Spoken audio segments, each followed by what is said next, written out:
morning mga kababayan dyan sa Pilipinas at sa ibang panig ng mundo.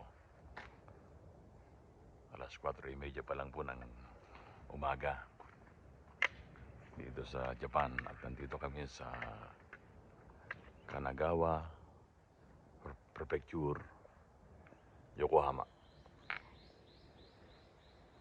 Maaga po sumibol ang haring araw, kaya namang maliwanag na po ang kapaligiran sa ganitong oras. At dito po sa Japan, ganito po ang kadalasan gising namin at alis ng bahay upang maghanap buhay. Kung dyan po sa Pilipinas ay natutulog pa yung iba, makaangkang at sabi madaling araw pa.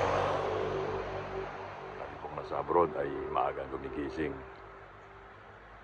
at umagang umalis ng bahay upang hindi po kami malate sa aming mga pinapasukan. Anyway, tayo po'y paalis na. Good morning po, kababayan dyan sa Pilipinas at saka sa lahat ng kababayang nasa iba't ibang dako ng mundo. Good morning at mabuhay po tayong mga Pilipino.